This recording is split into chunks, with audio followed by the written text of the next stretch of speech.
अस्सलाम वालेकुम, मैं हूँ Sadia Uzair. Welcome back to Sadia Uzair's kitchen.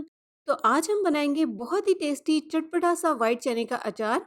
इसकी परफेक्ट रेसिपी आज हम बनाएंगे और अचार को सेव करते हुए हमें किन बातों का ख्याल रखना है, सभी पॉइंट्स आपके साथ शेयर करूंगी। तो वीडियो को बिना स्किप किए देखिएगा ताकि आपसे कोई भी इंपॉर्टेंट पॉइंट मिस ना हो।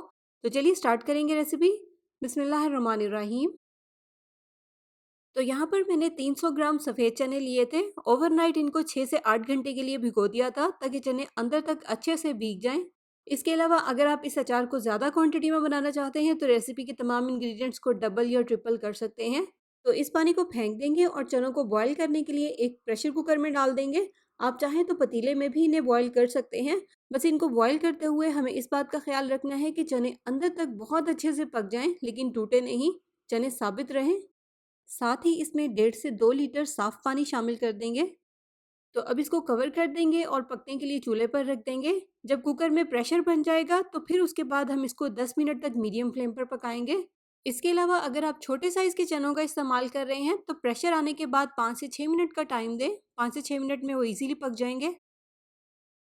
अब नेक्स्ट हम अचार के लिए कुछ साबित मिसालों को मोटा मोटा से क्रश कर लेंगे। यहाँ पर मैंने लिया है 3 खाने का चम्मच साबित धनिया। मेरे पास जो धनिया है वो थोड़ा सा कुटा हुआ है, लेकिन इसको हम फिर भी थोड़ा सा और पीस लेंगे। इसके अलावा 3 खाने के चम्मच साबित ज़ीरा, 3 खाने के चम्मच सौंफ और 3 खाने के चम्मच इसमें मेथी दाने का शामिल करेंगे।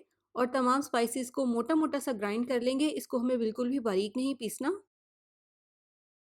तो ये देखिए स्पाइसेस यहाँ पर हमारे अच्छे से पिस गए हैं। इसको भी हम एक साइड पे रख देंगे। और नेक्स्ट यहाँ पर चने भी अच्छे से बॉयल हो गए हैं। बॉयल करने के बाद चनों में जो भी पानी हो इसको हम फेंक देंगे, ज़ाया कर देंगे। ये देखिए चने बहुत अच्छे से पक गए हैं, लेकिन बिल्कुल भी टूटे नहीं हैं, साबित चने हैं।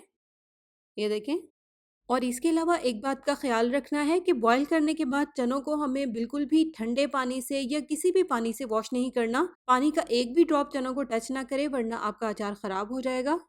अब इन पके हुए चनों को हम इस तरह से एक साफ कपड़े के ऊपर फैला देंगे ताकि इनके ऊपर जो भी एक्स्ट्रा पानी है वो ड्राई हो जाए।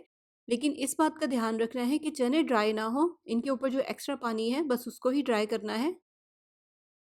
और नेक्स्ट यहाँ पर मैंने 2 कच्चे आम लिए हैं। इसका इस्तेमाल हम अचार में खटास के लिए करेंगे। इसकी जगह पर आप 5 से 6 लेमन काट कर भी अचार में शामिल कर सकते हैं।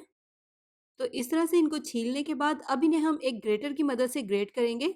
और आम को ग्रेट करने के लिए हमें ग्रेटर की मोटी वाली साइड का इस्तेमाल करना है, बारीक वाली साइड का इस्तेमाल नहीं करना। अगर आप चाहें तो ग्रेट करने की बजाय छोटे छोटे टुकड़ों में भी काट सकते हैं। ये देखें दोनों आम कद्दूकश हो गए हैं। अब इसको हम किसी भी सीधी प्लेट या ट्रे में इस तरह से फैला देंगे। और इनको भी हम 2 से 3 घंटे के लिए पंखे के नीचे रख देंगे ताकि इनमें जो एक्स्ट्रा पानी है वो ड्राई हो जाए। और नेक्स्ट स्टेप में अब हम 1 लीटर या हस्ब ज़रूरत सरसों का तेल कुकिंग पैन में डालेंगे। यहाँ पर मैंने 1 लीटर लिया है। तो इसके नीचे फ्लेम ऑन कर देंगे, एक बार मिक्स करेंगे। सरसों के तेल में क्योंकि एक स्ट्रॉन्ग स्मेल होती है, उस स्मेल को ख़त्म करने के लिए इसे हमें तेज़ गरम करना है। तो तेल यहाँ पर गरम हो गया है और हल्का हल्का सा इसमें से धुआं निकलने लग गया है, जो कि वीडियो में आपको नज़र नहीं आ रहा है, लेकिन तेल यहाँ पर बहुत अच्छा सा तेज़ गरम हो गया है। इसके नीचे फ्लेम को ऑफ करेंगे और इसे रूम टेम्परेचर पर ठंडा होने देंगे। तो 2 घंटे तक पंखे के नीचे रखने के बाद आप देखें आम में जो एक्स्ट्रा पानी था वो ड्राई हो गया है। और दूसरी तरफ यहाँ पर आप देखें चने भी बिल्कुल खुश्क हैं। तो अब हम इसके मेन स्टेप की तरफ चलेंगे और अचार तैयार करेंगे। चनों में सबसे पहले शामिल कर देंगे ग्रेट किए हुए आम। साथ ही इसमें हम मसाला शामिल कर देंगे जिसको हमने स्टार्ट में ग्राइंड किया था। 2 खाने के चम्मच या हस्ब ज़ायका नमक। फिलहाल इसमें 2 खाने के चम्मच नमक शामिल कर दें। चने नमक को एब्जॉर्ब करने में क्योंकि 1 से 2 दिन लेंगे, इसलिए 1 से 2 दिन बाद अगर आपको कम लगे तो अपने टेस्ट के मुताबिक आप मज़ीद नमक भी शामिल कर सकते हैं। 2 खाने के चम्मच कुटी हुई लाल मिर्च, 1 चाय का चम्मच काली मिर्च का पाउडर, 1 चाय का चम्मच राई, 1 चाय का चम्मच कलौंजी, 1 चाय का चम्मच अदरक का पाउडर, 1 चाय का चम्मच लहसुन का पाउडर। वैसे आप इसमें साबित लहसुन भी शामिल कर सकते हैं, वो भी अचार में बहुत अच्छा लगता है। 1 चाय का चम्मच हल्दी, 1 चाय का चम्मच भुना हुआ और पिसा हुआ ज़ीरा। ज़ीरे को मैंने तवे पर हल्का सा भून कर पीस लिया था। 1 चाय का चम्मच लाल मिर्च का पाउडर, 1 चाय का चम्मच मैंगो पाउडर जिसे आमचूर भी कहते हैं। और इसके अलावा इसमें शामिल करेंगे इस तरह से लंबाई में कटी हुई सब्ज़ मिर्चें। तो अब हमें इसको अच्छे से मिक्स करना है और मिक्स करने के लिए ये बाउल छोटा है, तो इसलिए मैं इसको इस तरह से एक बड़े बाउल में निकाल लूँगी। इस तरह से अच्छे से तमाम स्पाइसेस को चनों के साथ मिक्स करेंगे। इसके बाद इसमें सरसों का तेल शामिल करके मिक्स करेंगे, जो कि रूम टेम्परेचर पर अच्छे से ठंडा हो गया है।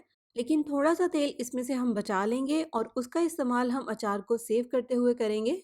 इसके अलावा बहुत ही इम्पोर्टेंट, इस अचार को खाने के लिए हमें 2 से 3 दिन का इंतज़ार करना पड़ेगा, क्योंकि चने इस पॉइंट पर बिल्कुल फीके हैं और 2 से 3 दिन लगेंगे सारे स्पाइसेस और नमक को चनों में अच्छे से एब्ज़ॉर्ब होने में। तो लीजिए, हमारा बहुत ही मज़ेदार सा चटपटा सा व्हाइट चने का अचार यहाँ पर बिल्कुल तैयार है, जो कि देखने में ही कितना मज़े का लग रहा है, लेकिन खाने में बिलीव मी इससे भी कहीं ज़्यादा टेस्टी और लाजवाब है। और सेव करने के लिए इसको हम स्टेरलाइज की हुई गर्म पानी से धुली हुई शीशे की एयर टाइट बोतल में निकालेंगे और फ्रिज में स्टोर करेंगे, क्योंकि इसमें हमने किसी भी तरह का प्रिजर्वेटिव इस्तेमाल नहीं किया। इसके अलावा अचार को निकालने के लिए साफ और खुश चम्मच का इस्तेमाल करें, गीले चम्मच का इस्तेमाल ना करें। पानी का एक भी ड्रॉप अगर इसमें शामिल होगा तो सारा अचार खराब हो जाएगा। अब जो हमने सरसों का तेल बचाया था वो इस तरह से अचार के ऊपर डाल देंगे। सारे अचार को ऊपर से हमें ऑयल से अच्छे से कवर करना है। इससे आपका अचार सेफ रहेगा और जल्दी खराब नहीं होगा। सारी टिप्स को फॉलो कीजिएगा ताकि आपका अचार बिल्कुल भी खराब ना हो। रेसिपी पसंद आई हो तो वीडियो को लाइक शेयर, चैनल को सब्सक्राइब भी ज़रूर कर लीजिएगा। अपना बहुत सा ख्याल रखिएगा, दुआ में याद रखिएगा। Thank you for watching. अल्लाह हाफिज़।